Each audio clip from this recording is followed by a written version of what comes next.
Good morning, YouTube! What is up, guys? Today we are doing the daily puzzle for October 3rd. Let's do it. Alright, as usual, it is white to move.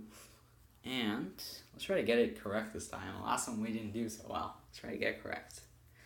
Alright, so here we can see that, well, first of all, we have to recognize these two bishops. We have to recognize where they can go. So maybe this bishop has a role. Maybe this bishop has a role. I feel like this has a pretty decent role. Maybe like going to g6, maybe b5. Maybe this rook was placed here for a reason. Maybe this queen was placed here for a reason. I guess the queen, what its role is to make sure that that king cannot go to any squares. Like this black king, it can't go to e7 nor d8, so it's completely trapped.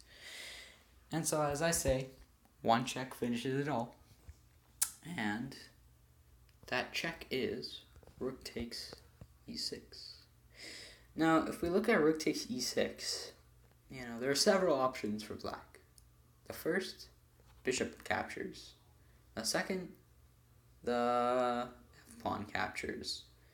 Third, the bishop can block. If the bishop blocks, then notice this bishop has a key role in protecting the queen. Now, once that bishop is pinned, it's as good as off the board. And so this queen can capture the queen.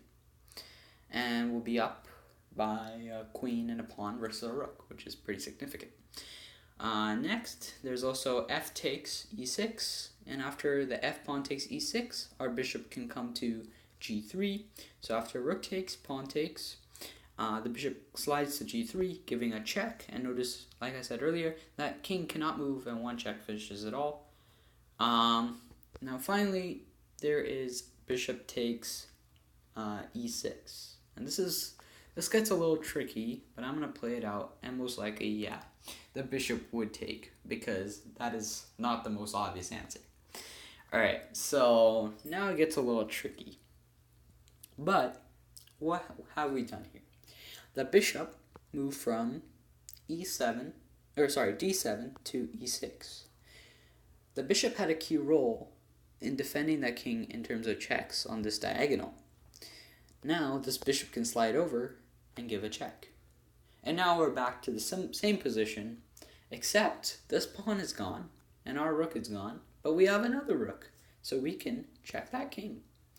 And notice that king couldn't move, this bishop couldn't block, this queen surely didn't want to block, so this bishop blocked. Now we're looking to a similar scenario as I mentioned earlier, and that is the bishop being as good as gone from the board. So we can take this queen for free, and the bishop cannot capture as it is pinned from the rook to the king. Alright, I hope you enjoyed that video. I'll see you in the next one. Take care. Bye.